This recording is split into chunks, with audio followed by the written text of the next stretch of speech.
प्रिय विद्यार्थियों, एक बार पुनः राजकीय महाविद्यालय छबड़ा द्वारा आयोजित ऑनलाइन क्लासेज में आप सभी का स्वागत है। आज हमें बीए भाग द्वितीय के प्रश्न पत्र प्रथम के अंतर्गत रीतिकालीन काव्य के दूसरे प्रकरण कविवर बिहारी के बारे में सामान्य जानकारी प्राप्त करेंगे। अब तक हमने रीतिकालीन काव्य के अंतर्गत पहले कवि केशवदास के बारे में चर्चा की थी और उनके द्वारा जो रचित रामचंद्रिका के अंश हैं उनको समझने का प्रयास किया था। आज से हम बिहारी जो रीतिकाल के सबसे प्रसिद्ध कवि हैं उनके बारे में और उनकी संकलित जो रचनाओं में से पद्य लिए गए हैं उनको समझने का प्रयास करेंगे। तो उससे पहले हमें बिहारी के बारे में कुछ परिचय जानेंगे और उनकी जो रचना है उसके ऊपर कुछ चर्चा करेंगे। जैसा कि आपने पहले भी पढ़ा होगा, हिंदी साहित्य में रीतिकाल के अंतर्गत जो कवि हैं उनमें सबसे प्रसिद्ध कवि बिहारी का नाम आता है। इस प्रकार उनको रीतिकाल का प्रतिनिधि कवि भी कहा जाता है। सबसे पहले जो बिहारी हैं उनके जन्म जीवन परिचय के बारे में हम जानकारी प्राप्त करते हैं।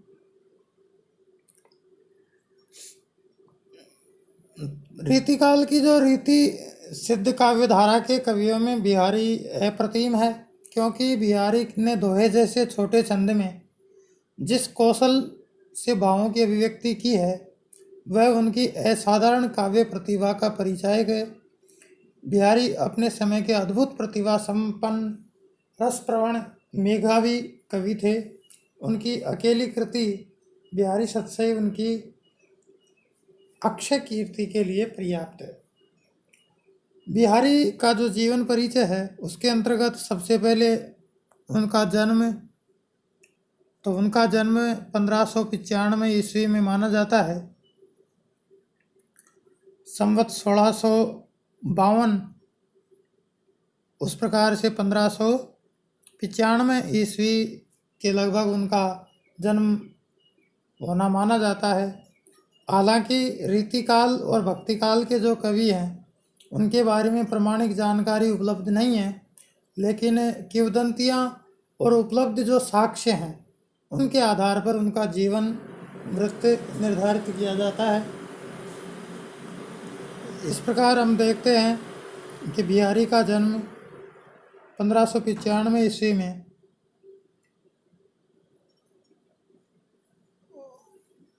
ग्वालियर में हुआ था।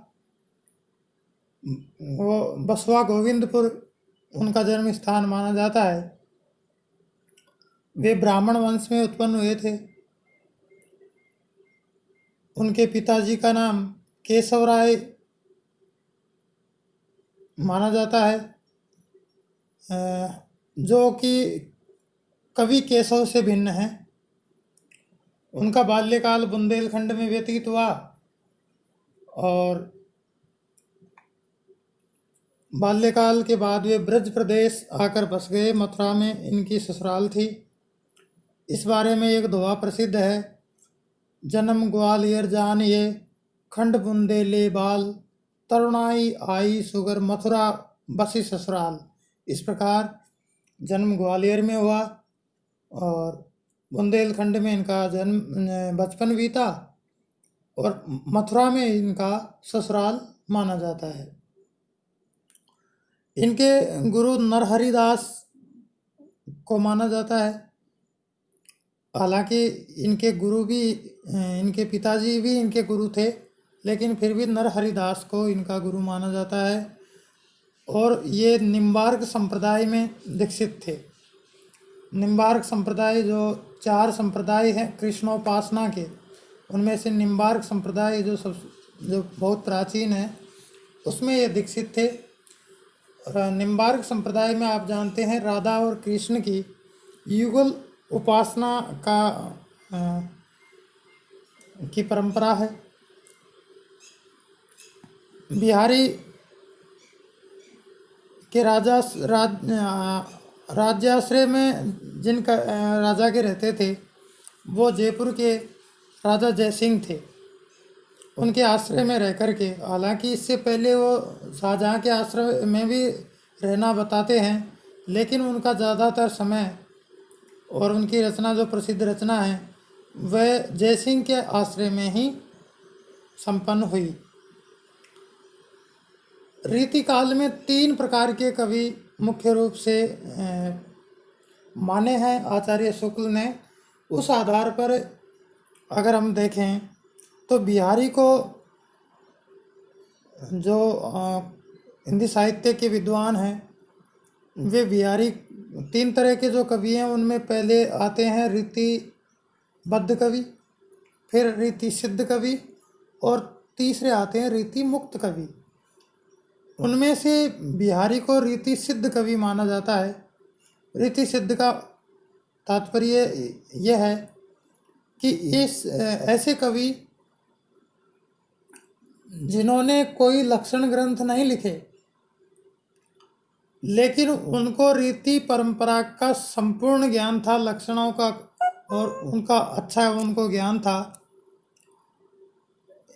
इस आधार पर उनको रीति सिद्ध कवि माना जाता है, क्योंकि बिहारी बहुज्ञ थे। उनको लक्षण ग्रंथों की रीति परंपरा की पूरी जानकारी थी, लेकिन उन्होंने किसी प्रकार का कोई लक्षण ग्रंथ नहीं लिखा बल्कि अपनी रचना में उस ज्ञान का उपयोग किया, इसलिए उनको रीति सिद्ध कवि माना जाता है। ऐसा माना जाता है कि राजा जयसिंह से मिलने जब वो जयपुर आए उस समय जयसिंह अपनी नवोडा रानी के प्रेम में मग्न होकर के और राजकाज से विमुख हो गए थे। सभी मंत्री और जो राज दरबारी थे वो बहुत परेशान थे कि किस प्रकार से जयसिंह को नवोडा रानी के प्रेम से मुक्त कर राजकाज में लगाया जाए। जब बिहारी वहाँ पहुँचे तो बिहारी ने राजा जयसिंह के लिए एक दोहा लिखा और वो दोहा था, नहीं पराग नहीं मधुर मधु नहीं विकास ही काल अली कली ही सो बंध्यो आगे कौन हवाल। जब ये दोहा जयसिंह ने पढ़ा, जयसिंह के पास भेजा, जयसिंह ने जब इस दोहे को पढ़ा तो वो उनकी आंखें खुल गई और उन्होंने उसी समय से रानी पर जो आसक्ति थी उसको त्याग दी और राज दरबार में उपस्थित हो गए और बिहारी को राजकवि का दर्जा दिया और यह आदेश दिया कि रोज़ इसी तरह का एक दोहा लिख करके और राज दरबार में आप सुनाओगे। साथ ही राजा ने प्रसन्न होकर के काली पहाड़ी नामक गांव उनको जागीर में दिया।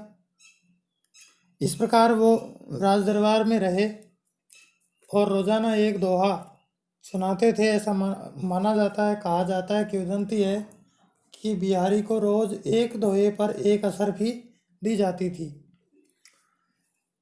बिहारी ने कोई बहुत ज़्यादा रचनाएं नहीं की, उनकी केवल मात्र एक रचना है जिसका नाम बिहारी सतसई है। 1662 ईस्वी में उसकी रचना हुई। बिहारी सतसई पर जो सबसे अच्छे टीकाकार हैं जगन्नाथ दास रत्नाकर के अनुसार इसमें 713 दोहे हैं। वैसे कुल दोहों की संख्या 719 है। ब्रज भाषा में ये रचना की गई है। दोहा जैसे छोटे छंद में अधिकतर मुख्य छंद दोहा है, कहीं कहीं सोरठा छंद भी देखने को मिलता है। ये एक तरह से मुक्तक काव्य है। मुक्तक काव्य वो होता है जिसमें कोई श्रृंखलाबद्ध कथा नहीं चलती, प्रत्येक पद्य में अलग बात कह करके दूसरे पद्य में दूसरी बात कही जाती है, वो मुक्तक रचना कहलाती है। ये जो बिहारी सतसई है, हालांकि इसमें नीति, भक्ति और श्रृंगार की त्रिवेणी कई विद्वान कहते हैं, लेकिन प्रमुख रूप से इसमें श्रृंगार के ही दोहे हैं। लेकिन नीति और भक्ति के दोहे भी कवि ने लिखे हैं।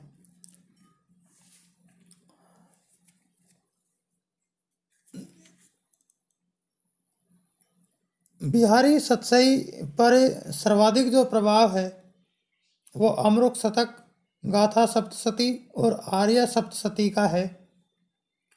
बिहारी की जो सतसई है रीतिकाल की सबसे प्रसिद्ध रचना मानी जाती है और सबसे अधिक टीकाएं इस पर लिखी गई हैं। सबसे पहले कृष्णलाल कवि ने प्रत्येक दोहे का सवैया में विवेचन किया, ये प्रथम टीका मानी जाती है, 1719 में लिखी गई। सुरती मिश्र ने अमरचंद्रिका लिखी, लल्लूलाल ने लाल चंद्रिका लिखी, अंबिका दत्त व्यास ने बिहारी विहार रोला छंद में लिखी, पद्म सिंह शर्मा ने संजीवनी भाष्य तुलनात्मक पद्धति में लिखा, आनंदी लाल ने फिरंगे सतसई फारसी भाषा में लिखी, देवी प्रसाद प्रीतम ने बिहारी सतसई का उर्दू शेरों में अनुवाद किया, हरिचरण दास ने हरिप्रकाश टीका 1834 में लिखी, जगन्नाथ दास रत्नाकर बिहारी रत्नाकर 1921 हिंदी खड़ी बोली में रचित सबसे प्रमाणिक टीका मानी जाती है। बिहारी के बारे में अलग अलग विद्वानों ने अलग अलग बातें कही है। तो आचार्य शुक्ल कहते हैं, जिस कवि में कल्पना की समाहार शक्ति के साथ साथ भाषा की समाहार शक्ति जितनी अधिक होगी उतना ही वह मुक्तक रचना में सफल होगा। अर्थात बिहारी में दोनों शक्ति बराबर है, कल्पना की समाहार शक्ति और भाषा की समाहार शक्ति, यानी कल्पना को अत्यधिक कल्पना की शक्ति और बहुत अधिक बात को कम शब्दों में कहना समाहार शक्ति, ये दोनों शक्ति बिहारी की में देखी जाती हैं। संपूर्ण यूरोप में बिहारी सतसई के समकक्ष कोई रचना नहीं, ऐसा ग्रियर्सन कहते हैं। जॉर्ज ग्रियर्सन जो इंग्लैंड से थे, अंग्रेजी के विद्वान थे, उन्होंने ये बात कही और उन्होंने हिंदी साहित्य का इतिहास भी ग्रियर्सन ने लिखा। बिहारी सतसई को शक्कर की रोटी कहा है पद्म सिंह ने, सतसई को रसिकों के हृदय का हार कहा है हजारी प्रसाद द्विवेदी ने। हिंदी नवरत्न में मिश्र बंधुओं ने बिहारी को चौथा स्थान दिया है। रामचरितमानस के बाद सबसे अधिक प्रचारित ग्रंथ माना श्याम सुंदर दास ने। आचार्य शुक्ल कहते हैं, इनकी कविता श्रृंगारी है परंतु रस की उच्च भूमि पर नहीं पहुंची है, नीचे रह जाती है, क्योंकि बिहारी ने कहीं कहीं ऊहात्मक वर्णन भी किया है जिससे ये हास्य के पात्र भी बने हैं। इनके दोहे क्या रस के छींटे हैं, छोटे छोटे छींटे हैं, ऐसा शुक्ल जी कहते हैं। इसके अलावा शुक्ल जी कहते हैं, बिहारी की भाषा चलती होने पर भी साहित्यिक है, अर्थात उन्होंने साहित्यिक ब्रज भाषा का प्रयोग किया है। बिहारी ने आचार्य कर्म से दूर रहकर जो सतसई रची उसमें रीतियाँ स्वतः सिद्ध होती चली गई, इसलिए उनको रीति सिद्ध कवि कहा जाता है, ऐसा विचार है विश्वनाथ मिश्र का। आचार्य शुक्ल ही फिर उनके बारे में कहते हैं, श्रृंगार रस के ग्रंथों में जितनी ख्याति और जितना मान बिहारी सतसई का हुआ उतना और किसी का नहीं। बिहारी के बारे में शुक्ल जी के फिर कहते हैं कि यदि प्रबंध काव्य एक विस्तृत वनस्थली है तो मुक्तक एक चुना हुआ गुलदस्ता है। राधाचरण गोस्वामी बिहारी के बारे में कहते हैं, बिहारी को पीयूष वर्षी मेघ कहा उन्होंने। पीयूष वर्षी मेघ अर्थात ऐसा मेघ, ऐसा बादल जो अमृत की वर्षा करता हो, राधाचरण गोस्वामी ने कहा। आचार्य शुक्ल कहते हैं, बिहारी की रस व्यंजना का पूर्ण वैभव उनके अनुभवों के विधान में दिखाई पड़ता है। साथ ही बिहारी की कृति का मूल्य जो बहुत अधिक आंका गया है, उससे अधिकतर रचना की बारीकी या काव्यांगों के सूक्ष्म विन्यास की निपुणता की ओर ही मुख्यतः दृष्टि रखने वाले पारखियों के पक्ष में समझना चाहिए। मिश्र बंधु कहते हैं, इस छोटे से ग्रंथ में इस कवि रत्न ने मानो समुद्र ऊंजे में बंद कर दिया हो। गणपति चंद्र गुप्त कहते हैं, बिहारी के व्यक्तित्व में तीनों गुणों प्रतिभा, अध्ययन व अभ्यास का समन्वय मिलता है। बलदेव उपाध्याय कहते हैं, बिहारी दोहों के बादशाह हैं। शुक्ल कहते हैं, बिहारी का विरह मजाक तक पहुंच गया है। बिहारी सतसई में 700 दोहे माने गए हैं शुक्ल ने। एडविन ग्रीव्स ने बिहारी को शब्दों का चतुर प्रयोक्ता माना है। शुक्ल के अनुसार बिहारी रसवादी तथा डॉक्टर नगेंद्र के अनुसार ध्वनिवादी हैं। आचार्य शुक्ल के अनुसार कृष्ण कवि की टीका जो कवित्वों में है, हरिप्रकाश टीका, लल्लूलाल की लालचंद्रिका, सरदार कवि की टीका व सुरती मिश्र की टीका प्रसिद्ध है।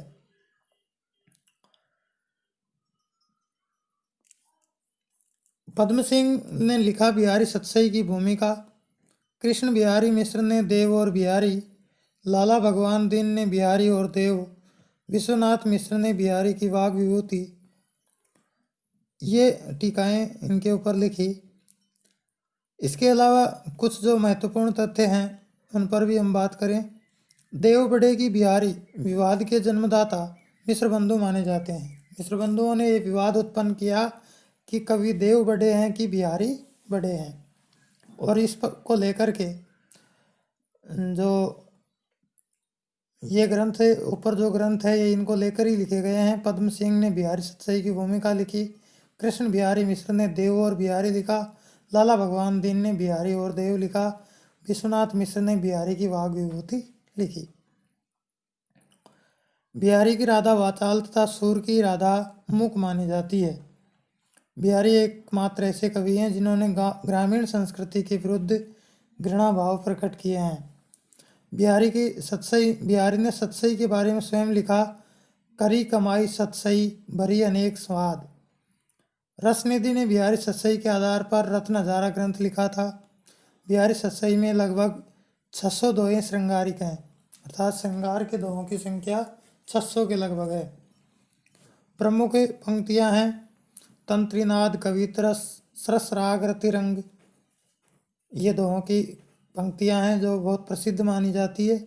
या अनुरागी चित्त की गति समझे नहीं कोई, दृग उर्जत टूटत कुटुम जुरत चतुर चित प्रीति, रनित भृंग घंटावली जरित दान मधुनीर, चिर जीवो जोरी जुरे क्यों स्नेह गंभीर, बैठ रही अति सघन वन बैठी सदन तनमा, कह नटत रीजत खिजत मिलत खिलत न जियात, मेरी बहु बाधा हरो राधा नागरी सोई।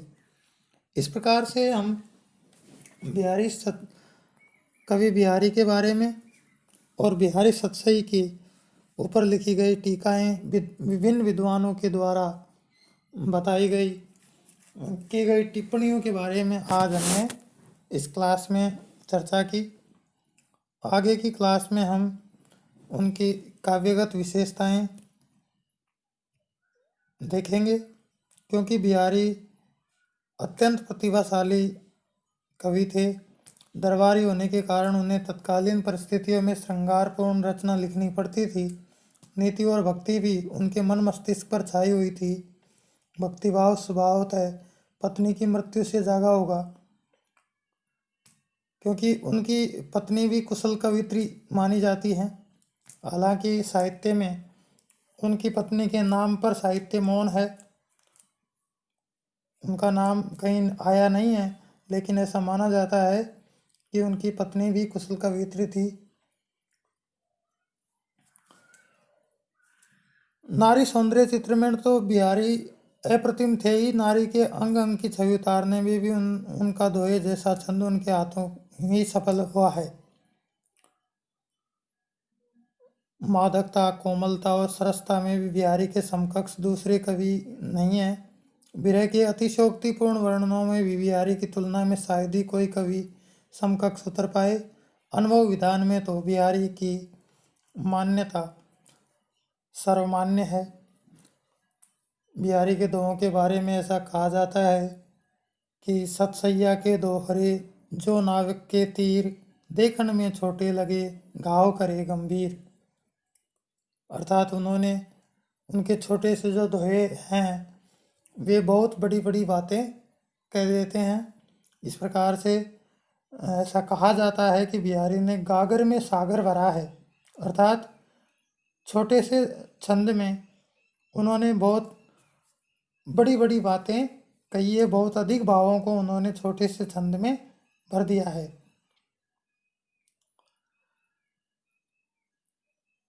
एक और दोहा उनके लिए प्रसिद्ध है, जो कोई रस रीति को समझा चाहे सार, पढ़े बिहारी सतसई कविता को श्रृंगार।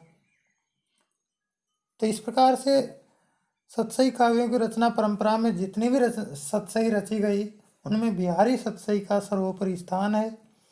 इस सतसई में भाव पक्ष एवं कला पक्ष का कलात्मक स्वरूप उभरा है। श्रृंगार के साथ वैराग्य, भक्ति, नीति और विनय के मार्मिक दोहे मिलते हैं। भावों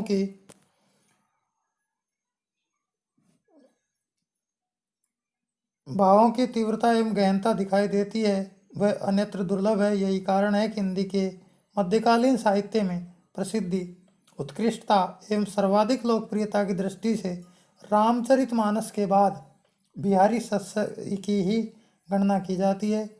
इसलिए इसकी जितनी टीकाएं लिखी गई उतनी किसी अन्य ग्रंथ को की नहीं लिखी गई।